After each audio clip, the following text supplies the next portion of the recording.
వార్తలు వాస్తవాలు. ఇవాల్టి వార్తలు వాస్తవాల్లో మనతో ఉన్నారు బీఆర్ఎస్ పార్టీ సీనియర్ నాయకులు డాక్టర్ దూదిమెట్ల బాలరాజు యాదవ్ గారు, రాజకీయ విశ్లేషకులు శ్రీశైల్ రెడ్డి గారు. నమస్తే అండి, వెల్కమ్ టు వార్తలు వాస్తవాలు.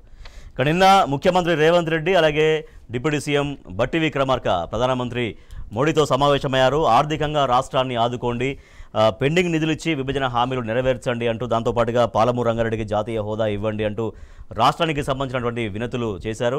అంతవరకు అయితే బాగానే ఉంది. కానీ రాష్ట్రం పూర్తిగా అప్పుల కుప్పగా మారింది అంటూ, రాష్ట్రం పూర్తిగా దివాలా తీసినట్టుగా ఢిల్లీ వేదికగా అక్కడ చెప్పడం అనేది అందరూ కూడా విస్మయం వ్యక్తం చేస్తూ ఉన్నారు.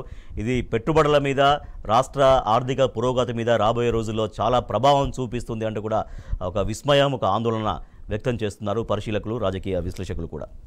బాలరాజు గారు, ప్రధానమంత్రితో నిన్న ముఖ్యమంత్రి గారు భేటీ కావడం, రాష్ట్ర ఇష్యూస్ గురించి మాట్లాడడం, దాంతోపాటుగా ఇందాక నేను మళ్ళీ సెకండ్ ఇష్యూ ప్రస్తావించినట్టుగా అప్పుల కుప్పగా మారింది అని ఢిల్లీ వేదికగా చిత్రీకరణ చేసే ప్రయత్నం, ఇదంతా ఎట్లా చూస్తూ ఉన్నారు? ముందుగా రాజేష్ గారు, మీకు అదేవిధంగా టీ న్యూస్ ప్రేక్షకులకి, ప్యానెల్ పెద్దలు శ్రీశైల్ రెడ్డి గారికి నమస్కారం. ప్రధానంగా ఇవాళ ఏదైతే ముఖ్యమంత్రి గారు, డిప్యూటీ సీఎం గారు ఢిల్లీకి వెళ్ళి తెలంగాణకు సంబంధించినటువంటి ఏదైతే అంశాల పట్ల వారు ప్రధానికి నివేదించడం, ప్రధాని కోరడం అనేది రొటీన్గా సాగేటువంటి ప్రక్రియ. అవును.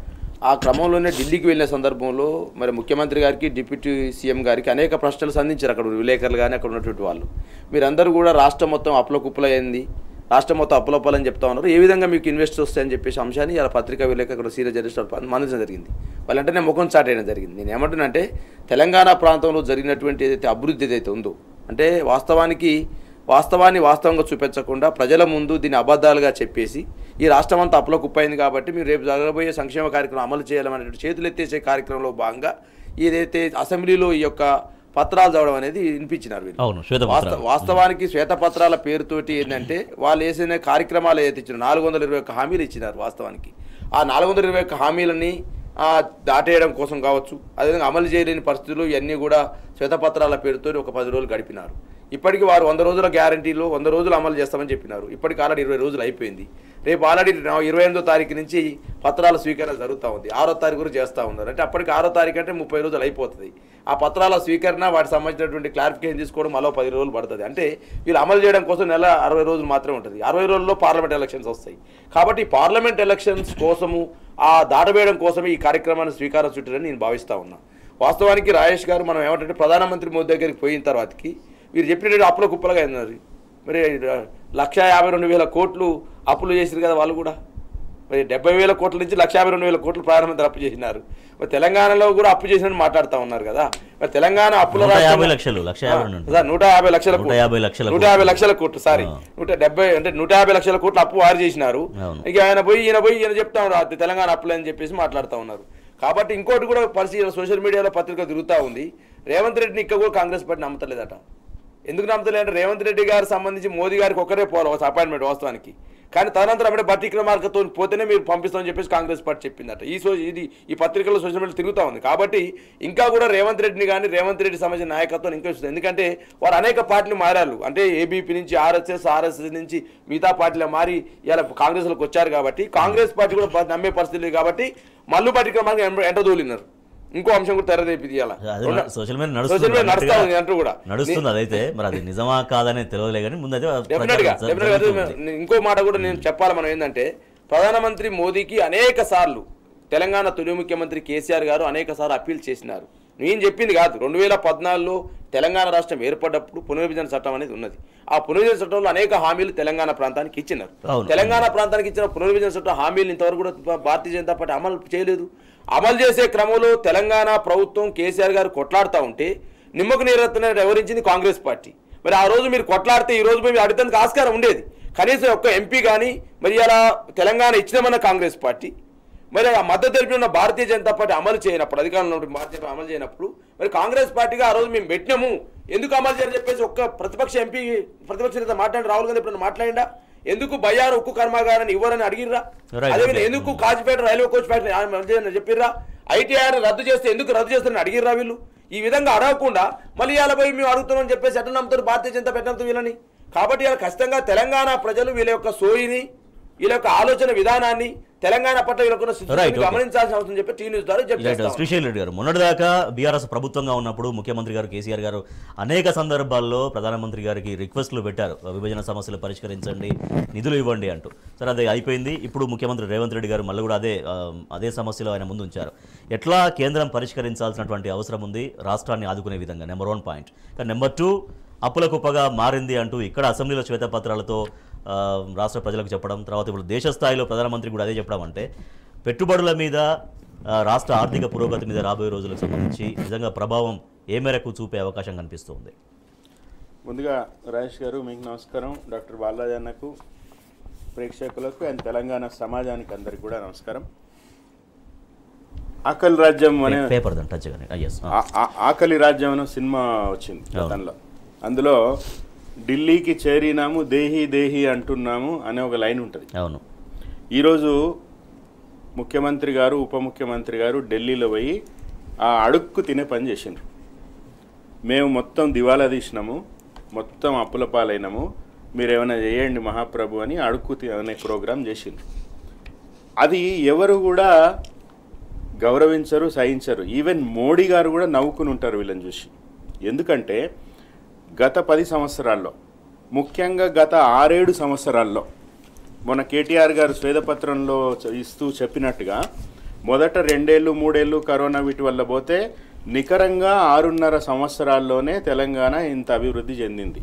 ఈ 6.5 సంవత్సరాల్లో కూడా ఢిల్లీలో ఉన్న రేవంత్ రెడ్డి కానీ, బట్టి విక్రమార్క కానీ, లేదా వాళ్ళు వెనుక పోయిన వాళ్ళు కొంత హోంవర్క్ చేసి ఢిల్లీలో ఉన్న కేంద్ర మంత్రిత్వ శాఖలు, ఆర్బీఐ, నీతి ఆయోగ్ గత 6.5 ఏళ్లలో ఎన్ని సర్టిఫికెట్లు ఇచ్చిర్రు తెలంగాణకి, ఎన్ని ప్రశంసలు ఇచ్చిర్రు, ఎన్ని అవార్డులు ఇచ్చిర్రు, ఏ రంగంలో తెలంగాణ అద్భుతంగా పనిచేస్తుంది. నేను తెలంగాణ సమాజానికి, ప్రేక్షకులకు కూడా విజ్ఞప్తి చేస్తా, మీరు గత సంవత్సర కాలంలోనే, 6.5 ఏళ్ళు కూడా అవసరం లేదు, సంవత్సర కాలంలోనే మీరు ఏ మీడియా అన్నా తీయండి పేపర్లు, భారత రాష్ట్ర సమితి మీద, కేసీఆర్ గారి మీద వ్యక్తిగతంగా విషంగక్కే వెలుగు కానీ, ఆంధ్రజ్యోతి పేపర్లు కూడా తీయండి, ఏబిఎన్ పాత వీడియోలు కూడా తీయండి. ఎన్ని ప్రశంసలు, అవార్డులు, ఆల్మోస్ట్ ప్రతిరోజు ఏదో ఒక రంగానికి సంబంధించి తెలంగాణ అద్భుతమైన ప్రగతి సాధిస్తోందని ప్రశంసలు ఉన్నాయి. అవి ప్రధానమంత్రికి తెలియదా?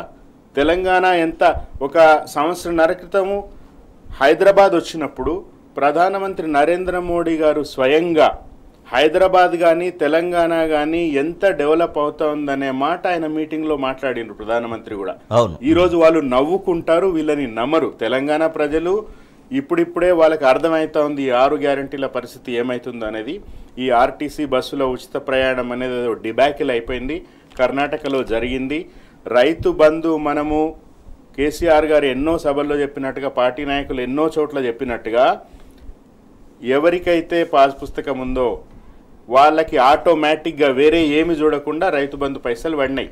ఇప్పుడేంది, మళ్ళీ వీళ్ళు 27 తారీఖు నుంచి కొత్త డ్రామా మొదలుపెట్టిరు, ప్రజాపాలనని దరఖాస్తులు తీసుకుంటారు. కేసీఆర్ గారు హెచ్చరించిండ్రు పలు సభలలో, మళ్ళా కాంగ్రెస్ పార్టీ వస్తే గివే పేపర్లు, కాగితాలు నింపుడు, ఆడపోయి అని కాంగ్రెస్ వానికి ఇచ్చుడు, ఆడపోయి ఆఫీసులలో లంచాలు ఇచ్చుడు, ఇదే అయితే తప్ప రాదనేది ఈరోజు వాస్తవం జరిగింది. ఇప్పటిదాకా రైతు బంధు లేదు. నిన్న కర్ణాటక మంత్రి మొన్న 2 రోజుల క్రితం మీడియాలో కూడా వచ్చింది, కరువు కోసము రైతులు ఎదురు చూస్తున్నారు, రుణమాఫీ వస్తుందని అనేది చాలా అవమానకరంగా వాళ్ళు మాట్లాడిన. కాంగ్రెస్ పార్టీ ప్రజల పట్ల కానీ, రైతుల పట్ల కానీ, పేదల పట్ల కానీ కాంగ్రెస్ పార్టీ ధోరణి అది. వీళ్ళ జీవితాలని బాగుపరుస్తామని కాంగ్రెస్ పార్టీకి ఎప్పుడు లేదు. లేకపోతే 1969లో గరీబీ హటావో నినాదం ఇచ్చింది ఇందిరాగాంధీ. ఈ రోజు కూడా మొన్న వాళ్ళు వెలగబెట్టిన యూపీఏ సెకండ్ టైంకి ఫుడ్ సెక్యూరిటీ బిల్లు తెచ్చారు. కొంచెం లోతుగా ఆలోచిస్తే రాజేష్ గారు, 69లో గరీబీ హటావో అన్నారు అంటే మీ ఇన్నేళ్ళు కేసీఆర్ పాలన అయితే 10 ఏళ్లే కదా స్వాతంత్రం వచ్చిన తర్వాత. మరి ఇన్ని సంవత్సరాలు మీ పాలనలో, మొత్తం దేశాన్ని కానీ తెలంగాణ కానీ పాలించిన మీ పాలనలో గరీబీ హటావో జరగలేదు కదా. కాబట్టే మీరు 2009లో ఫుడ్ సెక్యూరిటీ చట్టం తెచ్చిరు కదా. అంటే ఏం జరిగింది? సంపద అంతా ఎక్కడ పోయింది? 10 ఏళ్లలో కేసీఆర్ గారు సృష్టించిన సంపద మీకు 65 ఏళ్లలో ఎందుకు చేత కాలేదు? ఈ రోజు పోయి రాష్ట్రం అప్పుల కుప్పైంది అని మాట్లాడితే ఎవరు నమ్మరు, నవ్వుతారు. రాబోయే రోజుల్లో రాళ్లతో కొట్టే రోజులు వస్తాయి రాజేష్ గారు. రైట్ బాలరాజు గారు, నిజంగా వారు గుర్తు చేసినట్టుగా గతంలో ప్రధానమంత్రి ఇక్కడికి వచ్చినప్పుడు కాజీపేట సభలు అనుకుంటా కేంద్రం ఈ రకంగా ముందుకు సాగుతుంది, దేశ జీడిపిలో లేదంటే దేశ ఆర్థిక వృద్ధిలో తెలంగాణ కాంట్రిబ్యూషన్ చాలా గొప్పగా ఉందని స్వయంగా ఆయనంతటా ఆయన కీర్తించినటువంటి పరిస్థితి కూడా వారు గుర్తు చేశారు. ఏ డిపార్ట్మెంట్ అయినా లెక్కలిస్తాయి ఢిల్లీ. అవును. కానీ ఇవాళ మళ్ళీ అదే ప్రధానమంత్రి గారి దగ్గరికి వెళ్ళి ముఖ్యమంత్రి గారు మనం రాష్ట్రం మొత్తం అప్పుల కుప్పగా మారింది అంటూ, సో నిజంగా మనల్ని మనం మోసం చేసుకుంటూ అక్కడ పెట్టారంటే ప్రపంచ దేశాలు కూడా తెలంగాణ నిజంగా ఇంత దివాలా తీస్తుందా, మనం పెట్టుబడులు పెట్టాలా వద్దా, మన రూపాయి పెడితే అసలు మనకి ఎటువంటి లాభాలు ఉంటాయా ఉండవు అన్నటువంటి ఆ డౌట్లు, డైలమా అనేది స్టార్ట్ అవ్వదా వాళ్ళకి? అంటే వాస్తవంగా వీళ్ళకు కాంగ్రెస్ పార్టీకి కానీ రేవంత్ రెడ్డి గారు కానీ తెలంగాణ ప్రజల పట్ల ప్రేమ లేదు, కేసీఆర్ గారి మీద అక్కసు ఉంది. అంటే తెలంగాణ సాధించిన ప్రగతిని అబాస్ పాలు చేయాలనే ఆలోచన కాంగ్రెస్ పార్టీలో ఉంది, రేవంత్ రెడ్డిలో ఉంది. తెలంగాణ ఎవరి నాయకత్వంలో ఈ ప్రగతి సాధించిందంటే కేసీఆర్ నాయకత్వంలో. కేసీఆర్ గారి నాయకత్వాన్ని ప్రభను తగ్గించడం కోసం జరిగిన ప్రయత్నం అని చెప్తాను నేను. ఎందుకంటున్నంటే ప్రగతి భవన్లో జరిగిన సంఘటన సోషల్ మీడియాలో వచ్చింది. కేసీఆర్ గారి కల్వకుంట్ల చంద్రశేఖరరావు గారి పేరుంటే ఆ ప్రగతి భవన్ కట్టించింది వారంటే దాన్ని మట్టితో తుడిపోయిన సందర్భం చూసినాం మనం. అంటే కేసీఆర్ గారి ప్రభను, కేసీఆర్ గారి పేరును ఈ తెలంగాణ నుంచి తీసివేస్తే నేను ఒక్కడనే ఉంటా, రేవంత్ రెడ్డి పేరే ఉండాలనే ఆలోచన ఏదైతే ఉందో ఆ ఆలోచన దుర్బుద్ధి నుంచి పుట్టింది. ఈ ఆలోచన అంటున్నాను ఇవాళ. వాస్తవానికి ఆ రోజు 2014లో తెలంగాణ తలసరి ఆదాయం ఎంత? 1,20,000. ఈ రోజు తలసరి ఆదాయం ఎంత? 3,17,000. ఆ రోజు యొక్క తెలంగాణలో రాష్ట్ర ఉత్పత్తి వ్యయం ఎంత? మొత్తం స్థూల ఉత్పత్తి ఎంత? 4,50,000. మరి ఈ రోజు ఎంత? 13 లక్షలు. అంటే పెరిగింది వాస్తవం కాదా? ఏ రాష్ట్రం అభివృద్ధి చెందిందన్నా, ఏ దేశం అభివృద్ధి చెందిన ఏంటి సూచికలు? ఆ దేశంలో శిశు మరణాల రేట్ ఏంది, ఆ రాష్ట్రంలో శిశు మరణాల రేట్ ఏంది, ప్రసవాల రేట్ ఏంది, ప్రసవాల మరణాల రేట్ ఏంది, అదేవిధంగా ఆ రాష్ట్రం యొక్క తలసరి ఆదాయం ఏంటి, ఆ రాష్ట్రం యొక్క స్థూల జాతీయ ఉత్పత్తి ఏంది, ఆ రాష్ట్ర ఉత్పత్తి ఏందని చూస్తారు, ఆ దేశం యొక్క జాతీయ చూస్తారు. అంటే ఈ గణాంకాలను బట్టే ఆ రాష్ట్రం అభివృద్ధి చెందిందా, ఆ రాష్ట్రం ముందుకు పోయిందా, ఆ దేశం ముందుకు పోయిందా చెప్తారు. ఇవే గణాంకాలు, ఇంకోటి లేదుగా. ఇది ఐక్యరాజ్య సమితి చూసినా ఏది చూసినా ఇదే చూస్తుంది. కానీ ఇవాళ తెలంగాణ తలసరి ఆదాయంలో ముందుంది, రాష్ట్ర జిఎస్డిపిలో ముందుంది, ఇవాళ దేశం కంటే ముందున్నది. ఇవాళ తలసరి విద్యుత్ వినియోగం ఆ రోజు 7,778 మెగావాట్ల విద్యుత్ సామర్థ్యం ఉంటే ఈరోజు 19,500 మెగావాట్ల విద్యుత్ సామర్థ్యాన్ని పెంచగలిగినాం. 19,000 అండి ఇది. ఈ విధంగా అన్ని రకాలుగా విద్యుత్ వినియోగంలో కావచ్చు, తలసరి ఆదాయంలో కావచ్చు, అదేవిధంగా రాష్ట్ర జిఎస్డిపిలో కావచ్చు, ఇవన్నీ పెంచుకుంటూ పోయి రాష్ట్రం బాగుపడదని చెప్పేసి నివేదికలు చెప్తా ఉన్నాయి. నేను చెప్పట్లే, ఆర్బీఐ నివేదిక కావచ్చు, నీతి ఆయోగ్ కావచ్చు, దేశ పార్లమెంట్లో అండి వీళ్ళు ఇంకో మాట కూడా చెప్పినారు రాజేష్ గారు. ఇది మనం డిస్కస్ చేసుకోవాల్సిన అవసరం ఉంది. ఇలా వారు ఏం మాట్లాడినారు? అప్పుల కుప్పైంది అని మాట్లాడినారు. నిర్మలా సీతారామన్ గారు జూలై 25వ తారీఖు రోజు 2022లో ఈ పార్లమెంట్ సభ్యుడిగా ఉన్న ఉత్తమ్ కుమార్ రెడ్డి గారు, ఈరోజు మంత్రిగా ఉన్నారు, వారు అడిగిన క్వశ్చన్, అసలు దేశంలో ఏ రాష్ట్రాలు ఎన్ని అప్పులు చేసినారని అడిగినారు. అడిగితే వారు చెప్పిన నివేదిక చెప్పినండి. ఈ దేశంలో 28 రాష్ట్రాలు ఉంటే తమిళనాడు టాప్ లో ఉంది. 6,59,000 కోట్ల అప్పులు తమిళనాడులో ఉన్నవి. అదేవిధంగా యూపీ, ఉత్తరప్రదేశ్ అంటే ఇది డబుల్ ఇంజన్ సర్కార్, 6,53,000 కోట్లు. మధ్యప్రదేశ్ అప్పులు 3,17,000 కోట్లు. గుజరాత్ అప్పులు 4,02,000 కోట్లు. రాజస్థాన్ అప్పులు 4,77,000 కోట్లు. బెంగాల్ అప్పులు 5,62,000 కోట్లు. తెలంగాణ 10వ స్థానంలో ఉంది. ఇవాళ నేను ఏమంటున్నానంటే అదేవిధంగా పక్కన ఉన్న ఆంధ్రప్రదేశ్ 3,98,000 కోట్లు. మరి అప్పులు లేని రాష్ట్రం అప్పు 3,17,000 కోట్లు అంటే కార్పొరేషన్ల ద్వారా అంటే వాస్తవంగా ఆ రోజు సీతారామన్ గారు మనకు పార్లమెంట్ చెప్పిందంటే 3,12,000 కోట్లు తెలంగాణ అప్పులు చెప్పినారు. అంటే పార్లమెంట్ చెప్పిన ఏదైతే నివేదిక ఉందో దాన్ని కూడా బుట్టదాఖలు చేస్తూ 7,00,000 కోట్ల అప్పు అయిందని చెప్పేసి 6,00,000 కోట్ల అప్పు అని చెప్పి తప్పుడు సమాచారం ఇచ్చి ఈయన ద్వారా నష్టం ఎవరికి? రేవంత్ రెడ్డికి నష్టం లేదు, కాంగ్రెస్ పార్టీకి నష్టం లేదు. ఇక్కడ ఉన్నటువంటి ఇన్వెస్టర్లకు నష్టము, ఇక్కడ ఉన్న అభివృద్ధికి నష్టము, ఇక్కడ ఉన్న ప్రజలకు నష్టము, ఇక్కడ నిరుద్యోగులకు నష్టము, ఇక్కడ అన్ఎంప్లాయిడ్ యూత్కి నష్టం కదా. మరి ఎవరైనా ఉద్యోగాలు చేయాలంటే పరిశ్రమలు రావాలి, వ్యాపారవేత్తలు ఇక్కడ రావాలి, పెట్టుబడులు పెట్టాలంటే మరి పెట్టుబడిదారులంతా పారిపోతే రేవంత్ రెడ్డికి ఏం నష్టం? ఏం నష్టం లేదు కదా, కాంగ్రెస్ నష్టం లేదు కదా, తెలంగాణ ప్రజలకు నష్టం. ఇలా కుట్ర ఏంటంటే తెలంగాణ ప్రభను తగ్గించడం కోసం మిషన్ కాకతీయ అనే పథకాన్ని అద్భుతంగా సృష్టించింది ఎవరు? ఇవాళ మాట్లాడతారు ప్రగతి భవన్ అని చెప్పేసి మాట్లాడినారు. ఎవరుండు సార్ అలా? ఇలా కేసీఆర్ గారికి నందినగర్లో ఇల్లు తప్ప ఎక్కడ లేదు. కేసీఆర్ గారి మీద, కేసీఆర్ గారి క్యారెక్టర్ మీద, కేసీఆర్ గారి విధానం మీద ఏదైతే దుష్ప్రచారం చేసిరో ఇవాళ మనం ఖండించాల్సిన అవసరం ఉంది. ఇవాళ 1,000 కోట్లు సంపాదించిన మాట్లాడినారు. నందినగర్ ఇల్లు తప్ప కేసీఆర్ గారు తొలి ముఖ్యమంత్రికి లేని పరిస్థితి. ఇలా ప్రగతి భవన్ కట్టిన ఎవరు ఉంటారండి? ఇలా డిప్యూటీ సీఎం మల్లు పట్టి ఇక్కడ కుట్టలేడా పోయి అందులో ప్రజా పరిపాలన సాగుతలేదా? సెక్రటరీ కట్టని చెప్పేసి అన్నారు. సెక్రటరీ వాళ్ళు ఉండరండి, సెక్రటరీలో హెచ్ఓడీలు లేవా, మంత్రులు లేరా, ముఖ్యమంత్రి లేరా? ప్రజలకు సార్, తెలంగాణ ప్రజలకు కాంగ్రెస్ పార్టీ రేవంత్ రెడ్డి నాయకత్వంలో జరిగిన దుష్ప్రచారం ఏంటంటే ఇదేదో సొంత ఆస్తులు అయినట్టు. ముఖ్యమంత్రి కదా. డిస్కస్ చేద్దాం. రైట్, శ్రీశైల్ రెడ్డి గారు, గత ప్రభుత్వాన్ని బదనాం చేసే ప్రయత్నంలో ఆటోమేటిక్గా ఒక రాష్ట్రాన్ని బదనాం చేస్తున్నట్టు అనిపించట్లేదా? ఎందుకంటే గత ప్రభుత్వాలు ఉండొచ్చు, మారచ్చు, నాయకత్వం మారుతుంటుంది, అంత సహజమైన ప్రక్రియ ఎలక్షన్లలో ప్రజా తీర్పు అనేది. బట్ ఇక్కడ గత ప్రభుత్వాన్ని బదనాం చేసే ప్రయత్నంలో రాష్ట్రం బదనాం అవుతుంది ప్రపంచం ముందు అనేది ఆలోచన చేయలేకపోతున్నారా ఏంటి? ఇది ఖచ్చితంగా వాళ్ళు ప్రమాదాన్ని వాళ్ళు ఊహించలేకపోతున్నారు.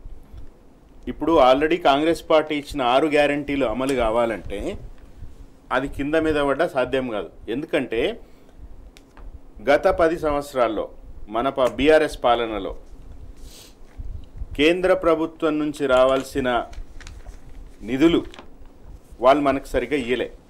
అవన్నీ లెక్కలున్నాయి, డేటా ఉంది, పబ్లిక్ డొమైన్లో ఉంది. నేను ఆ డీటెయిల్స్లోకి పోను. కానీ కాంగ్రెస్ పార్టీకి ఉన్న 3 ఎంపీలు ఏ రోజు పార్లమెంట్లో వాటి గురించి అడగలేదు, మాట్లాడలేదు. వాళ్ళు ప్రతిపక్షంగా ఉన్నారు, ప్రధాన ప్రతిపక్షంగా ఉన్నారు కాంగ్రెస్ పార్టీ పార్లమెంట్లో. వాళ్ళు ఎప్పుడు దాని గురించి అడగలే. ఈరోజు రాష్ట్రం ఉన్నంతలో మనకు గణాంకాలు ఉన్నాయి రాజేష్ గారు. తెలంగాణకు వస్తున్న ఆదాయంలో 84% సొంత రాబడి, మన ఓన్. తెలంగాణ ప్రజలు కాయకష్టం చేసి చెమటోడ్చి రైతాంగం కానీ కార్మికులు కానీ అందరూ కూడా కేసీఆర్ గారు ఇచ్చిన ఇన్పుట్స్, అంటే అది రైతు బంధు కావచ్చు, ఉచిత విద్యుత్ కావచ్చు, నీళ్లు కావచ్చు, ప్రాజెక్టులు కావచ్చు, వీటన్నిటి వల్ల సంపద తెలంగాణ ప్రజలు సృష్టించుకున్నారు. 84% సొంత రాబడి. అట్లాంటి రాష్ట్రాన్ని ఈరోజు దివాళా తీసిందని చెప్పడం అనేది నిజంగా దివాళాకోరు విధానం. దానివల్ల మొత్తం రాష్ట్ర ప్రతిపత్తి తగ్గుతుంది. దానివల్ల పెట్టుబడులు రావు, పరిశ్రమలు రావు. ఆల్రెడీ కాంగ్రెస్ నాయకత్వం పట్ల, రేవంత్ రెడ్డి నాయకత్వం పట్ల మేధావుల్లో అందరిలో కూడా కొంత రాజకీయ విశ్లేషణ చేయగలిగే వారిలో డౌట్స్ ఉన్నాయి. ఆల్రెడీ బాలరాజన్న చెప్పినట్టుగా కాంగ్రెస్ పార్టీ అధిష్టానమే నమ్ముతలేదు. ఎవరైనా ముఖ్యమంత్రి గతంలో మీరు ఎప్పుడైనా చూసుకోండి, ముఖ్యమంత్రి ఒక్కడు పోయి ప్రైమ్ మినిస్టర్ని కలుస్తారు, ఏకతంగా వాళ్ళు మాట్లాడుకుంటారు, చాలా విషయాలు ఉంటాయి, మాట్లాడుకుంటారు. తర్వాత బయటికి వచ్చిన తర్వాత అందరు గ్రూప్ ఉంటారు, అధికారులు ఉంటారు, అందరు ఉంటారు. కానీ రేవంత్ రెడ్డి విడిగా 1-to-1 మోదీతో కలిసే పరిస్థితి నిన్న లేదు, రేపు రాదు, ఎప్పటికీ రాదు. ఎందుకంటే కాంగ్రెస్ పార్టీ నమ్మడం లేదు రేవంత్ రెడ్డిని. కాబట్టి ఎవరు కూడా నమ్మే పరిస్థితి లేదు, వీళ్ళు చెప్పే అబద్ధాలను నమ్మే పరిస్థితి లేదు. కాబట్టి ఏంటంటే ఈరోజు రాష్ట్రం యొక్క ప్రతిపత్తిని తగ్గించడం ద్వారా రేవంత్ రెడ్డి, కాంగ్రెస్ పార్టీ తమ సొంత గొయ్యి తాము తవ్వుకుంటున్నారు. భవిష్యత్తులో రాబోయే కష్టాలకి నిన్న వాళ్ళు కర్టెన్ రైజర్ కొబ్బరికాయ కొట్టొచ్చిండ్రు. రైట్, కాంగ్రెస్ ప్రభుత్వం తమకు తాము విధించుకున్న గడువు 6 గ్యారెంటీల కోసం 100 రోజులు, దాంట్లో ఆల్మోస్ట్ ఒక 20 డేస్ అనేది కంప్లీట్ అయినాయి. కేవలం 80 రోజులు మాత్రమే మిగిలి ఉన్నాయి. సో దానికోసం 28 నుంచి ఒక ప్రజాపాలన అంటూ కార్యక్రమాన్ని తీసుకుంటుంది. దాంట్లో అప్లికేషన్స్ మరి ఏ రకంగా, ఎట్లా, ఇప్పుడు 6 గ్యారెంటీలకు లబ్ధిదారుల ఎంపిక అనేది ఎట్లా ఉంటుంది, అసలు అప్లికేషన్స్లో ఎట్లా ఉంటుంది, ఒక్కో వ్యక్తికి ఒక అప్లికేషన్ ఉంటుందా, లేకపోతే కుటుంబానికి ఒక అప్లికేషన్ ఉంటుందా, ఫర్దర్గా దాని ప్రొసీడింగ్స్ అనేవి ఎట్లా ఉంటాయి అనే పైన స్పష్టత రాలేదు ఇంకా. బాలరాజు గారు, ముందుగా రాజేష్ గారు, ఇలా టీనేజ్ ద్వారా ఇంతకుముందు శ్రీశైల్ రెడ్డి అన్న గుర్తు చేసినట్టు గత ఎలక్షన్ సమయంలో, నిన్న కాక మన దాని ఎలక్షన్ సమయంలో కేసీఆర్ గారు అనేక మార్లు ప్రజలకు విజ్ఞప్తి చేసినారు. కాంగ్రెస్ పార్టీ ప్రభుత్వం కాక మీరు వస్తే, కాంగ్రెస్ కాక మీరు ఓటేస్తే దళాల రాజ్యం వస్తుందని చెప్పేసి అన్నారు. దరఖాస్తులు అప్లై చేసుకోవాలని చెప్పినారు. వచ్చింది కదా, దరఖాస్తుల పేరుతో ఆల్రెడీ దళాల రాజ్యం వచ్చేసింది. మళ్ళీ ఇలా పైసలు మారాలి. ఇప్పుడు పైసలు అనేవి చేతులు మారాల్సిన అవసరం వస్తే ఏర్పడుతుంది. ఎందుకంటే ఊర్లలో ఉన్నటువంటి కాంగ్రెస్ కార్యకర్తలు ఆల్రెడీ పెద్ద ఎత్తున నోరు తెలుసుకొని ఉన్నారు. వాళ్ళు పెద్ద ఎత్తున ఒకరి మీద పంచాయతీ పెట్టుకోవడం కోసం దరఖాస్తులని నేను నా ఓనికి ఇస్తాను చెప్పేసి, నాకు ఓటేసిన ఓనికి ఇస్తాను చెప్పేసి మళ్ళీ ఆల్రెడీ పైరవాళ్ళు మొదలైనవి. కాబట్టి స్పష్టంగా కేసీఆర్ గారు చెప్పినటువంటి అంశాలు ఇలా ఊర్లలో ప్రతిబింబపోతూ ఉన్నాయి. అదే క్రమంలో ఇలా 6 గ్యారెంటీలు అని చెప్పేసి వీరు చెప్పినారు రాజేష్ గారు. ఇలా టీవీస్ ద్వారా చెప్తా ఉన్నాను, 6 గ్యారెంటీలు ఆల్రెడీ ఒక గ్యారెంటీ అమలు చేసామని చెప్తా ఉన్నారు. మహాలక్ష్మి అనే పథకం అనే గ్యారెంటీలో 3 అంశాలు ఉన్నాయి. మహిళలకు 2500 రూపాయలు, అదేవిధంగా 500 రూపాయల గ్యాస్ సిలిండరు, ఆర్టీసీలో బస్సులకు ఉచిత ప్రయాణం. అంటే ఈ 3 అంశాలని ఒక గ్యారెంటీలు చేర్చినారు. ఒక్క అంశాన్ని నెరవేర్చి 2 గ్యారెంటీలు అమలు చేసామని చెప్పేసి మాట్లాడుతూ ఉన్నారు. ఇంకొక గ్యారెంటీ చేయూత గ్యారెంటీ. చేయూత గ్యారెంటీలో 4000 రూపాయల పింఛన్ ఉంది, అదేవిధంగా 10 లక్షల ఆరోగ్యశ్రీ బీమా ఉంది. ఆరోగ్యశ్రీ 10 లక్షలు ఇస్తామని చెప్పేసి ఆ గ్యారెంటీ కూడా అమలు చేసామని చెప్తున్నారు. ఇంకో గ్యారెంటీ పోవాలి మరి ఇలా 4,000 రూపాయలకు సంబంధించినటువంటి నెలవారీ పింఛన్ ఎడిపోవాలి. ముసలమ్మలు ఎదురు చూస్తూ ఉన్నారు. ఇలా సుమారు 43 లక్షల మంది ఆసరా పింఛన్ కోసం ఎదురు చూస్తూ ఉన్నారు. వికలాంగులు కావచ్చు, వితంతువులు కావచ్చు, బోధకాలు వాదివాళ్ళు కావచ్చు, డయాలసిస్ పేషెంట్లు కావచ్చు, అదేవిధంగా వృద్ధులు కావచ్చు. ఈ విధమైనటువంటి అందరూ కూడా ఈ పింఛన్ మీద నీకు క్లారిటీ లేదు. అదేవిధంగా ఏదైతే ఉచిత బస్సు ప్రయాణం చేసినారు, ఉచిత బస్సు ప్రయాణం ఇచ్చేసి ఆ ఉచిత బస్సు ప్రయాణం ద్వారా ఎఫెక్ట్ అవుతున్నటువంటి ఆటో కార్మికులు ఎవరైతే ఉన్నారో, సార్ ఇవాళ నేను ప్రతి ఊర్లోకి వెళ్తా ఉన్నా, ఊర్లో ఉన్నటువంటి ప్రతి ఊర్లో 20 నుంచి 30 మంది అన్ఎంప్లాయిడ్ యూత్, 25 నుంచి 30 సంవత్సరాలు ఉన్నటువంటి యూత్ మొత్తం కూడా ఆటోల మీద బతా ఉన్నారు. ఇలా ఆటోలు మొత్తం జీవనం మొత్తం వృధా అయిపోయింది. మరి ఆటోల పరిస్థితి ఏంటి, వాళ్ళ జీవనాధారం ఏంటి? ఆటోలు కూడా మీరు ఇస్తామన్నారు, 12,000 రూపాయలు సంవత్సరానికి ఇస్తామన్నారు. ఇస్తారా సస్తారా చెప్పండి. ఇలా ప్రజలందరూ కూడా ఇది నిరుద్యోగులందరూ ఇబ్బంది పడతా ఉన్నారు. ఊళ్ళల్లో 20 మంది బాధపడతా ఉన్నారు. దాని మీద ఏం తెలుసలేరు. అదే క్రమంలో ఇంకో అంశం కూడా చెప్తా ఉన్నా, మహిళల్లో బస్సు ప్రయాణం ఏదైతే ఉందో ఈ ఊళ్ళలో ఉన్నట్టు ఇవాళ నేను వెళ్ళాను, భువనగిరికి వెళ్ళా, బసోపురం వెళ్ళా, తొక్కపురం వెళ్ళా, హుస్నాబాద్ వెళ్ళా, తుర్కపల్లి పోయినా, అక్కడ ఉన్నట్టు మహిళలు అంటా ఉన్నారు, అయ్యా మేము కాయకష్టం చేసుకుని ఊళ్ళలో ఉంటాం కదా, మాకేం ఉపయోగం ఈ బస్సు ప్రయాణం. అదే క్రమంలో లక్షల రూపాయల జీతం వస్తున్నటువంటి ఆ ఉద్యోగస్తులు కూడా, అంటే మేము మామూలుగా 15,000 20,000 ఉద్యోగస్తుల మీద మనకి ఎటువంటి కోపం లేదు, కానీ ₹1,00,000 జీతం ఎత్తుకున్నటువంటి ఉద్యోగస్తులు కూడా దాంట్లో పోతా ఉన్నారు. మరి ₹1,00,000 వచ్చిన వాళ్ళకి ఉచిత బస్సు ప్రయాణం ఏందని కూడా ఒక క్వశ్చన్ లేవనెత్తా ఉన్నారు. వేములవాడలో చాలా పెద్ద ఆందోళన చేశారు. అదేవిధంగా బస్ పాసుల పేరుతోటి ఎవరైతే విద్యార్థులు బస్సుల మీద పోయేదో వాళ్ళ సీటు దొరకని పరిస్థితి, వెనక నిలబడుతున్న పరిస్థితి ఉన్నది. ఈ రకమైనటువంటి ఏదైతే అంటే ఒక పథకం ప్రవేశపెట్టినప్పుడు ఆ పథకం ద్వారా వచ్చేటువంటి పరిణామాలు ఏంటి, ఆ పరిణామాలకు కొంత సొల్యూషన్స్ ఏంటి ఇచ్చే పరిస్థితి లేదు. నీ ఇష్టం, నువ్వు ఏదైతే ఇచ్చినాం ఉచిత బస్సు ప్రయాణం ఇచ్చినాం, మీ సాగు మీరు సావండి అంటే ఎట్లయితే కాదు కదా. మరి ఇలా అదేవిధంగా ఇంకో అంశం కూడా చెప్తా ఉన్నాం, మరి మీరు ఇవాళ అయితే రైతు ఇవాళ గ్యారంటీలను పెట్టినారు, ఆ గ్యారంటీలు 100 రోజులు అమలు చేస్తామని చెప్పినారు. మేము ఏం చెప్పలే, వీళ్ళే రేవంత్ రెడ్డి గారే స్వయంగా పిసిసి ప్రెసిడెంట్గా ఏదైతే అక్టోబర్ 23వ తారీఖు రోజు మరి ఏదైతే మాణిక్రావు ఠాక్రే ఈ రాష్ట్ర కాంగ్రెస్ పార్టీ ఎవరు ఇన్ఛార్జ్ ఉన్నారో వారు లేఖ రాసిన సిఈసికి లేఖ రాసినారు, మీరు రైతు బంధు నిధులు అనేవి అకౌంట్లో పడితే ఇది ఎలక్షన్లో మ్యాన్పులేట్ అవుతుంది కాబట్టి దీన్ని ఆపని అని అన్నారు.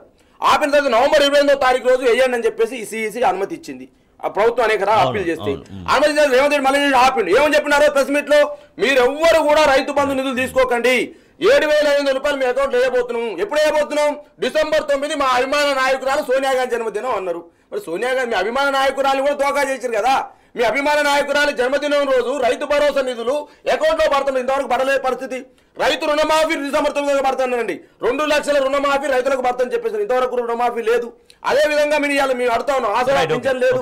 కాబట్టి గ్యారంటీల పేరుతోటి దరఖాస్తుల పేరుతోటి ఇలా దళాల రాజ్యం తీసుకొచ్చే పరిస్థితి కాంగ్రెస్ పార్టీ తెస్తా ఉంది. దీన్ని గమనించాలని వారు గుర్తు చేసినట్టుగా సరే ఇంకో 80 డేస్ అయితే ఉంది 6 గ్యారెంటీలకు సంబంధించి, కానీ డిసెంబర్ 9 డేట్స్ చెప్పినవి కొన్ని ఉన్నాయి. రైతు బంధు నిధులకు సంబంధించి, రైతు రుణమాఫీకి సంబంధించి, తర్వాత ఫస్ట్ క్యాబినెట్లో 6 గ్యారెంటీలకు చట్టబద్ధత, కానీ ఇవన్నీ అయితే వాళ్ళు కాంగ్రెస్ ప్రభుత్వంగా కాంగ్రెస్ పార్టీగా ముందు డేట్స్ డెడ్ లైన్స్ విధించినాయి. సో వాటి సంగతి ఏంటనేది ఇప్పుడు ప్రశ్నలు అయితే ఉత్పన్నమవుతున్నాయి. ఒకటి, ఈ 100 రోజుల టైము అనేది అదేమి రాజ్యాంగబద్ధమైనదేమి కాదు. మనం ఎవరం కూడా 100 రోజులు అనేది దాన్ని పట్టించుకోవాల్సిన పని లేదు. ఎందుకంటే అధికారంలోకి రాగానే చేస్తామన్నారు, మరి తొలి సంతకాలు అన్నారు, నిరుద్యోగ భృతి 4,000 రూపాయలు ఇస్తాము అని రేవంత్ రెడ్డి గారు అప్పుడు పిసిసి అధ్యక్షుడిగా ఆయన స్వయంగా ఎన్నికల ప్రచారంలో చెప్పిన వీడియోలు ఉన్నాయి. అది ఆ వీడియోలు ప్లే చేసుకోవాలని నేను ఆంధ్రజ్యోతి రాధాకృష్ణని, V6 వాళ్ళని, ప్రొఫెసర్ నాగేశ్వర్ గారిని, మేధావులందరినీ కూడా మీరు ఆ వీడియోలు చూడండి. కోదండరామ్ గారికి కూడా చెప్తున్నా, నేను వీడియోలు చూడండి. 4,000 రూపాయలు నిరుద్యోగ భృతి ఇస్తామన్నాడు. బట్టి విక్రమార్కనేమో మేము ఇస్తామని చెప్పలేదు అన్నాడు. బట్టి విక్రమార్కకు ప్లే చేసి చూపియండి. ఇవన్నీ అబద్ధాలు మాట్లాడిరు. వాళ్ళు ఇంతింత అబద్ధాలు మాట్లాడుతూ ఉంటే ఇప్పుడు ఆటో డ్రైవర్లు బాలాజన చెప్పిండు, ఆటో డ్రైవర్ల గురించి 12,000 రూపాయలు ఇస్తామని శ్రీధర్ బాబు గారు చెప్పిండ్రు, పొన్నం ప్రభాకర్ కూడా చెప్పిండ్రు. ఇప్పుడేమంటున్నారు, బాలాజన మాట అన్నాడు ఇస్తారా సస్తారా అని, సస్తే ఇస్తామంటున్నారు. ఇప్పుడు చచ్చిపోయిన తర్వాత 5 లక్షల బీమా ఇస్తామంటున్నారు. సస్తే ఇస్తామనేది ఆటో డ్రైవర్లకు చెప్తున్నాడు. సోనియా గాంధీ బలిదేవత అన్న రేవంత్ రెడ్డి ఈరోజు వీళ్ళందరూ చచ్చిపోతే పైసలు ఇస్తామని చెప్తున్నాడు. చాలా క్లియర్ ఇది. కాబట్టి 100 రోజులు వాళ్ళు ఏదో డెడ్ లైన్ పెట్టుకున్నారు, 100 రోజులు మనం ఏం మాట్లాడొద్దు అనేది కూడా అది ఒక ట్రాప్. ఆ ట్రాప్లో ఎవరు పోవాల్సిన పని లేదు. నేను మొత్తం తెలంగాణ సమాజానికి, పౌరులకి, మేధావులకి అందరికీ కూడా నేను విజ్ఞప్తి చేస్తున్నా ఈ టీ న్యూస్ ద్వారా, వాళ్ళు ఇచ్చిన మాటలు తప్పుతున్నారు. కళ్ళ మాటలు చెప్పిండ్రు, డొల్ల పనులు చేస్తున్నారు. వాళ్ళు ఏదైతే చెప్పిరో దాన్ని మనం అంత టైం ఇవ్వాల్సిన పని లేదు. వాళ్ళు ఆల్రెడీ ఎన్ని రకాలుగా సింప్లిసిటీ నిన్నెవడు రాసిండు రేకుల షెడ్లో ముఖ్యమంత్రి క్యాంప్ కార్యాలయం అని. అంత దరిద్రం పట్టిందా? బాలయ్యని ఇంతకుముందు చెప్పిండు, కేసీఆర్ గారికి ఈరోజు తెలంగాణ రాష్ట్రం తీసుకొచ్చిన నాయకుడు, 10 సంవత్సరాలు తెలంగాణని ప్రగతి పథాన్ని నిలబెట్టిన నాయకుడు నందినగర్లో ఒక చిన్న ఇంట్లో ఉంటున్నాడు. నేను మేధావులందరికీ, టీవీ ఛానల్ వాళ్ళందరికీ ఎవరైతే పనిగట్టుకొని బీఆర్ఎస్ పార్టీని, కేసీఆర్ గారిని బదనాం చేయడానికి ప్రయత్నం చేస్తారో మీ అందరికీ చెప్తున్నా, మీ గొట్టాలు మీ కెమెరాలు తీసుకొని రేవంత్ రెడ్డి ఇల్లు చూసిరండి, ఇప్పుడు కేసీఆర్ గారి ఇల్లు చూసిరండి, ఎట్లుందో చూడండి. కేసీఆర్ గారు ఇన్ని సంవత్సరాలు ముఖ్యమంత్రి చేస్తే రేవంత్ రెడ్డి ఏ రోజు మంత్రిగా కూడా లేదు ఇప్పటిదాకా. ఆయనకు అంత పెద్ద ఇల్లు ఎట్లొచ్చింది? ఆయన ఎట్లున్నాడు? మేము సింప్లిసిటీ అంటున్నాడు. అధికారులు 18 గంటలు పని చేయకపోతే పీక్ పడేస్తా అంటున్నాడు. మేము సింప్లిసిటీ అంటున్నాడు. గడీలు కూల్చేసినాం అంటున్నాడు. అధికారంలోకి వచ్చిన 2వ రోజే మీ అన్న కొండల్ రెడ్డి ప్రభుత్వ కాన్వాయ్లో తిరిగిండు. మీ తమ్ముడు మీ ఇంకొక అన్న తిరుపతి రెడ్డి వికారాబాద్ జిల్లా రివ్యూలో ఆయన పాల్గొన్నాడు. ఇది రేవంత్ రెడ్డి మార్కు, కాంగ్రెస్ మార్కు, ప్రజాపాలన. ఇది వాళ్ళ ప్రజాస్వామ్యమా? 6 గ్యారంటీల గురించి చాలా లోతుగా బాలాజీ చెప్పిండు. ఆ విషయంలోకి నేను పోవడం లేదు. కానీ నేనేమంటున్నా అంటే, ఈరోజు 27వ తారీఖు లేదా 28వ తారీఖు కాంగ్రెస్ పార్టీ ఆవిర్భావ దినం అని వాళ్ళు కొత్త డ్రామా మొదలుపెట్టిరు. ప్రజాపాలన. కాంగ్రెస్ పార్టీ 135 సంవత్సరాలుగా ఈ దేశాన్ని పరిపాలించింది. చాలా గొప్పగా నీటిపారుదల ప్రాజెక్టులు, ఒక నిమిషంలో ముగిస్తారు రాజేష్ గారు, నీటిపారుదల ప్రాజెక్టులే ఆధునిక దేవాలయాలని నెహ్రూ గారు అన్నారు. ఆయన భాక్రా నంగల్ ప్రాజెక్ట్ కట్టిండు. ఆ ప్రాజెక్ట్ గురించి ఈ రోజు కూడా మనం చదువుకుంటా ఉన్నాము. మరి కాళేశ్వరం ప్రాజెక్టు, నీటిపారుదల ప్రాజెక్టు, దాని మీద ఇంత బురద జల్లుతున్నారే మీరు? నాగేశ్వర్ గారిని కూడా అడుగుతున్నా, అందరు మేధావులను కూడా అడుగుతున్నా. ఈరోజు ఫ్రీ బస్సు వల్ల జీడిపి పెరుగుతుంది అంటున్నారు. మరి ఉచిత విద్యుత్ వల్ల డిస్కంలు లాభాల్లో ఉండాలి కదా మీ లాజిక్ ప్రకారం. అవును. అంటే సంపద సృష్టి ఎట్లా జరుగుతుందంటే, ప్రభుత్వము పైసలు ఖర్చు పెడుతుంది. ఏ రంగాలు చాలా ప్రాధాన్యపరమైనవి, నీళ్లు కావాలి, ఎడ్యుకేషన్ కావాలి, ఇరిగేషన్ కావాలి, పవర్ కావాలి, బేసిక్ ఇన్ఫ్రాస్ట్రక్చర్, రోడ్లు కావాలి, అవి సరిగ్గా ప్రాధాన్యాల ప్రకారం పనిచేసుకుంటూ వచ్చినాం. కేసీఆర్ గారు చెప్పినట్టుగా కడుపు కట్టుకొని సరిగ్గా తినకుండా 10 ఏళ్ళు తెలంగాణని నిలబెడితే ఈరోజు అప్పుల పాలైందని మీరు దుమ్మెత్తి పోస్తారా? ఇది అస్సలు సహించాల్సిన పని లేదని నేను తెలంగాణ ప్రజలకు విజ్ఞప్తి చేస్తున్న. 100 రోజులు ఆగాల్సిన పని ఏమీ లేదు. ప్రజా పాలన 28 నుంచి అనే కార్యక్రమం రాష్ట్ర ప్రభుత్వం తీసుకుంటుంది. సో దాంట్లో 6 గ్యారంటీల అమలుకు సంబంధించి లబ్ధిదారుల ఎంపిక ఎట్లా ఉండాలని దాని గురించి మనం మాట్లాడుతున్నాం. బాలరాజు గారు ఇంకా అనేక అంశాలున్నాయి 6 గ్యారంటీలలో. ఒక తెలంగాణ ఉద్యమకారులకు 250 చదరపు గజాల ఇళ్ల స్థలం, ఇంకా అనేక అంశాలున్నాయి. సో అసలు క్రైటీరియా ఎట్లా? ఎందుకంటే ప్రతి ఒక్కరు తెలంగాణ ఉద్యమకారులే, కేవలం కేసులైన వాళ్ళే ఉద్యమకారులా? ఇవన్నీ ఇటువంటి కొన్ని క్వశ్చన్స్ అవన్నీ కూడా రేజ్ అవుతున్నాయి. ఇప్పుడు లబ్ధిదారులకు పంగనామా పెట్టడం కోసమే దరఖాస్తు స్వీకరణ 100%. ఇంకోటి అన్నిటికీ వైట్ రేషన్ కార్డు అంటూ ఒకటి పెడుతున్నారు. మరి వైట్ రేషన్ కార్డు దాని ఎట్లా క్రైటీరియా, అది ఎట్లా ఇంప్లిమెంటేషన్? ఇంకా తెల్ల రేషన్ కార్డుకు సంబంధించి అప్లికేషన్ ఆల్రెడీ గత ప్రభుత్వం ఆల్రెడీ ఇన్వైట్ చేసింది. వాటి అన్నింటినీ పరిష్కరించిన తర్వాత ఈ అంశాన్ని తీసుకొస్తే బాగుండేది. మొదటి అంశం. రెండో అంశం ఏంటంటే, ఇలా గ్యాస్ సంబంధించి 500 ఏదైతే రూపాయల సబ్సిడీ ఉందో ఆల్రెడీ లబ్ధిదారుల సంఖ్య 1,20,00,000 గ్యాస్ లబ్ధిదారులు అని చెప్పేసి నివేదిక ఉంది. ఎంతమంది గ్యాస్ సంవత్సరాన్ని నెలకు ఎంతమంది తీసుకుంటారు కూడా ఉన్నది. 52 లక్షల మంది ప్రతి సంవత్సరం ఒక గ్యాస్ సిలిండర్ వాడుకుంటారని చెప్పేసి కూడా నివేదిక ఉంది. కాబట్టి ఎన్ని నివేదిక ఉన్నది, ఆధారాలు ఉన్నాయి. అమలు చేసే ప్రయత్నం చేయకుండా మళ్ళీ దరఖాస్తులు తీసుకొచ్చేది అంటే దీన్ని మళ్ళీ దాన్ని లెంత్ చేయడమే, అంటే పొడిగించడం అనేది చెప్పేసి భావన తెలుసుకోవచ్చు. ఇంకోసం కూడా చెప్తాను, మొదటి నుంచి కూడా రేవంత్ రెడ్డి గారు ప్రభుత్వం అధికారంలోకి వచ్చిన తర్వాతకి స్పష్టంగా చెప్పి ఏదో కంచెలు బద్దలు కొట్టామని చెప్పేసి పెద్ద ఎత్తున ప్రచారం చేసినారు. ఆ కంచెలు ఎప్పుడు ఏర్పాటు చేసిన 2012లో తెలంగాణ ఉద్యమ సమయంలో ఉద్యమకారుల యొక్క తాకిడి తట్టుకోలేక 2012లో కిరణ్ కుమార్ రెడ్డి గారు ఏర్పాటు చేసినారు. మీరు ఏర్పాటు చేసిన కంచెను మీరు తొలగిస్తే కూడా దాన్ని ఏదో మొత్తం మీరు ఏదో కంచె మొత్తం చేసిన చెప్పేసి ప్రచారం చేసుకున్నారు. రెండో ప్రచారం ఏం చేసుకున్నారు, మొత్తం ప్రజా దర్బార్ అని చెప్పినారు. ప్రజా దర్బార్ కాస్త 2 రోజులనే ప్రజావాణిగా మారింది. ప్రజావాణిలో ముఖ్యమంత్రి గారు రోజు ఉంటాం, ముఖ్యమంత్రి గారు మీ సమస్యలు వింటారని చెప్పేసి అన్నారు. 20 రోజులటువంటి ప్రజాపాలనలో ఎన్ని రోజులు నుండి ముఖ్యమంత్రి గారు 1 రోజు మాత్రమే ఉన్నారు. అంటే ప్రమాణ స్వీకారం చేసిన రోజు మాత్రమే ఉన్నారు. తర్వాతకి మళ్ళీ ముఖ్యమంత్రి దొరకడు. సార్ ఇప్పుడు జిల్లాలో కూడా యంత్రాంగం ఉంటుంది, మంత్రి ఉంటాడు, ఎమ్మెల్యే ఉంటాడు. అయినప్పటికీ హైదరాబాద్కి ఎందుకు వస్తారు ప్రజలందరూ కూడా? ప్రజలందరూ హైదరాబాద్కి వస్తే ముఖ్యమంత్రిని కలిస్తే వెంటనే మా సమస్య పరిష్కారమని వస్తారు. మరి ముఖ్యమంత్రి కలిగినప్పుడు ఎందుకు ప్రజావాణి? అది ముఖ్యమంత్రి లేనప్పుడు ఎందుకు ప్రజావాణి? ఎందుకు మీరు గొప్పలు చెప్పుకున్నారు అంటారు. నేను ఇలా గొప్పలు చెప్పుకొని మళ్ళీ ఎందుకు ఇలా పారిపోతా ఉన్నారనే అంశాన్ని కూడా ప్రజలు కష్టంగా గమనించాలి. రెండో అంశం కూడా చెప్తా ఉన్నాను, ప్రజావాణితో పాటుగా కంచెలతో పాటుగా ఇలా పెద్ద ఎత్తున మేము ట్రాఫిక్ మా ఇబ్బంది లేకుండా మేము ఫ్రీగా పోతున్నాం అన్నారు. ఒకరోజు పాటించారు, తర్వాత కథం గోవిందా. అంటే నేను ఏమంటున్నా అంటే ఇవాళ మీరు చెప్పిన అంశాలు మీరు ఫాలో అవుతలేరు కదా, మీరు చెప్పిన అంశాలు మీరు అమలు చేయలేకపోతున్నారు కదా. ఇలా రైతులు ఇలా ఊర్లలో పోతే అడుగుతా ఉన్నారు సార్, ఇవాళ ఆల్రెడీ వరి పోసుకున్నారు, నారు పోసుకున్నారు, నార్లు ఆల్రెడీ నాట్లు వేసడానికి సిద్ధంగా ఉంది. మరి ఇవాళ మళ్ళా రైతు భరోసా నిధులు విడుదల చేయకపోతే మళ్ళా చిన్న వ్యాపారాల దగ్గర పోయి పెద్ద వ్యాపారాల దగ్గర పోయి మిత్తి వడ్డీలు తెచ్చుకోవాలి, వడ్డీలు తెచ్చే మిత్తిలు పడతాయి. కాబట్టి మీరు ఏదైతే రైతు భరోసా నిధులు ఏదైతున్నారో లీక్ ఇచ్చినారు, పేపర్ ఆంధ్రజ్యోతి పేపర్ లీక్ ఇచ్చినారు. ఏమని ఇచ్చినారు? ఆ పాత విధానం ప్రకారం అమలు చేస్తామని చెప్పేసి. కనీసం రైతులు ఏమంటారంటే మీరు 7,500 లేకపోయారు నాయన 5,000 నేరని చెప్పి అడుగుతా ఉన్నారు. గత ప్రభుత్వం కేసీఆర్ గారి నాయకత్వంలో ఏదైతే 5,000 ఇచ్చిందో ఎకరానికి, ఆ 5,000 ఏంటి తర్వాత కౌలు రైతులు గుర్తించారా? అదేవిధంగా అదే రైతు కూలీలను గుర్తిస్తారా? సంబంధం లేదు. కాబట్టి ఫస్ట్ 5,000 7,500 కోట్లు ఫస్ట్ ఏమన్నారు లేవు అని చెప్పేసి అన్నారు. మళ్ళీ తనంతర అసెంబ్లీ ఏం చెప్పారు? 7,500 కోట్లు అలా ట్రెజరీలో ఉన్నాయని చెప్పినారు. అంటే 7,500 కోట్లు సిద్ధంగా ఉన్నప్పుడు 5,000 రూపాయలు గత ప్రభుత్వం ఇచ్చినట్టు వేస్తామని అన్నప్పుడు ఎందుకు వేయట్లేరు అంటున్నాను నేను ఇలా. కాబట్టి తెలంగాణ రైతుల పక్షాన సుమారు 69,50,000 మంది రైతు భరోసా నిధుల కోసం ఎదురు చూస్తా ఉన్నారు. వాళ్ళ యొక్క విజ్ఞప్తిని ఇలా టీవీ ద్వారా అడుగుతా ఉన్న కాంగ్రెస్ ప్రభుత్వాన్ని. అదేవిధంగా మరి ఇలా అనేక రకాల అంశాలు చెప్తా ఉన్నారు. ఇలా ప్రజలకు ఏం చెప్తా ఉన్నారు? మేము అది చేస్తాం ఇది చేస్తాం అంటున్నారు. ఏం చేస్తారో చెప్పురి. రైతు కూలీలకు గుర్తించేటువంటి విధానం ఏందో చెప్పురి. అదేవిధంగా రైతు కౌలు రైతులను గుర్తించే విధానం ఏందో చెప్పండి. అదేవిధంగా 500 రూపాయల గ్యాస్ సబ్సిడీ వస్తున్నారు కదా, దాని విధానం ఏందో చెప్పండి. 2 లక్షల ఉద్యోగాలు నింపుతామన్నారు 100 రోజులు, దాని విధానం ఏందో చెప్పండి. గ్రూప్ 2 ఎగ్జామ్ ఉన్నది, ఇప్పుడు జనవరిలో గ్రూప్ 2 ఎగ్జామ్ ఉంది. ఆ గ్రూప్ 2 నిర్వహిస్తారని ఈరోజు చెప్పండి. 2 లక్షల ఉద్యోగాలు పోనీయండి. Group 2 exam already notification already విడుదల చేసింది. ఆల్రెడీ ఆ నోటిఫికేషన్ డేట్స్ కూడా విడుదల చేసిరు. ఆ డేట్స్ పైన నిలుస్తుంది చెప్పండి. అంటే వీళ్ళకి ఉద్యోగాల మీద క్లారిటీ లేదు, అదేవిధంగా గ్యాస్ సబ్సిడీ మీద క్లారిటీ లేదు, రైతు భరోసా నిధుల మీద క్లారిటీ లేదు, ఆసరా పింఛన్ మీద క్లారిటీ లేదు, అదేవిధంగా రుణమాఫీ మీద క్లారిటీ లేదు. ఏ క్లారిటీ లేకుండా అధికారం అనే క్లారిటీ కోసమే, ముఖ్యమంత్రి పీఠం కోసమే క్లారిటీ. ఢిల్లీకి పోవాలి, పైరో చేయాలి, రేవంత్ రెడ్డి పీఠం తనను కాపాడుకోవాలి. బట్టి విక్రమార్క పోవాలి, అమ్మ రేవంత్ రెడ్డి పీఠం ఎప్పుడు గుంజుదాం నేను ముఖ్యమంత్రి ఆయన చూడాలి. కోమటిరెడ్డి రెడ్డి పోవాలి, అమ్మ రేవంత్ రెడ్డి పైకి పోతుండు, బట్టి కూడా ఇడిపోతుండు, నేనేట వాళ్ళ ముందు పోతుండు కోమటిరెడ్డి చూడాలంటే పీఠాల మధ్య పంచాయతీలు తప్ప ప్రజల కోసం చేసేది ఏం లేదు.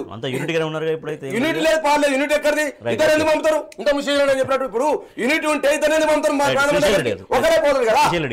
కాంగ్రెస్ ప్రభుత్వంగా రైతు భరోసాకు సరే కొంతవరకు గైడ్ లైన్స్ మేము వాటిని అనుకోలేదు కాబట్టి సమయం పడుతుంది. ప్రస్తుతానికైతే పాత విధానం ప్రకారమే రైతు బంధు అన్నారు. సో ఆ రైతు బంధు కూడా సరిగ్గా ప్రాపర్గా చేయకపోవడం అనేది రైతులు వాళ్ళ ఆందోళన వ్యక్తం చేస్తున్నారు. చాలా చోట్ల కొంతమందికి ₹1, ₹2, ₹3 పడ్డాయి. మరి అది ఎట్లా లెక్క అనేది రైతులు ఆందోళన వ్యక్తం చేస్తున్నారు. ఎట్లా చేయాల్సిన అవసరం ఉంది గవర్నమెంట్? ఇప్పుడు వాళ్ళు చేయాల్సింది ఈ అప్పులో మునిగిపోయినాము అంటూ కంప్లైంట్లు ఇచ్చుకుంటూ దివాలాకోరు రాజకీయాలు, ఏడుపుకోటు రాజకీయాలు కాదు చేయాల్సింది.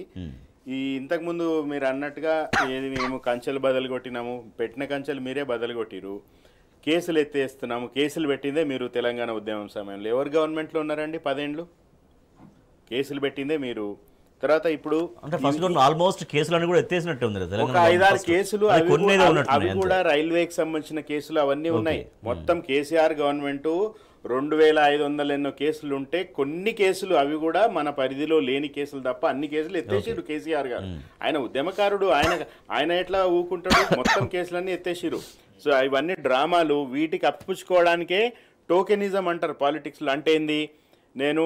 నా కోసం ట్రాఫిక్ ఆగొద్దు, నేను రేకుల షెడ్లో ఉంటా, ఇట్లాంటివన్నీ గతంలో కూడా ముఖ్యమంత్రులు చాలామంది చేసిరు.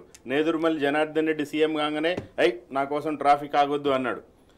చెన్నారెడ్డి ముఖ్యమంత్రి ఆనే హెల్మెట్ ఎత్తేసిండు. ఇట్లాంటివి చిన్న చిన్నవి చేస్తుంటారు.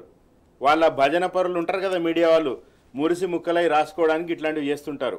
మొన్నొక రోజు నాకు చాలా విషాదము నవ్వు కూడా కలిగించిన అంశం ఏంటంటే, high court chief justice Alok Aradhe వాళ్ళు కూర్చుని ఒక మీటింగ్ పెట్టుకున్నారు. రేవంత్ రెడ్డి ఉన్నాడు. అలోక్ ఆరాధేతో సమీక్ష చేస్తున్న రేవంత్ రెడ్డి అని రాస్తారు. చీఫ్ జస్టిస్ని కూర్చోబెట్టి సమీక్ష చేస్తావా? ఎవడన్నా ముఖ్యమంత్రి చేస్తాడా?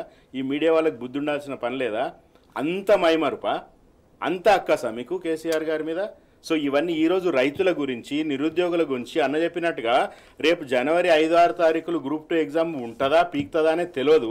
మీరు వాళ్ళు కమిషన్, మీరు టీఎస్పీఎస్ మీద అన్ని నిందలు వేసిర్రు. ఆ రోజు మొత్తం ఈరోజు అందరు కూడా రాజీనామాలు చేశారు. ఇప్పటిదాకా గవర్నర్ గారు ఆమోదం తెలపలే. మరి నిన్న అడగొద్దా ఢిల్లీ పోయి? నిరుద్యోగుల గురించి పట్టించుకోరు, రైతుల గురించి పట్టించుకోరు. ఇవన్నీ చీప్ పాలిటిక్స్, టోకెనిస్ట్ పాలిటిక్స్.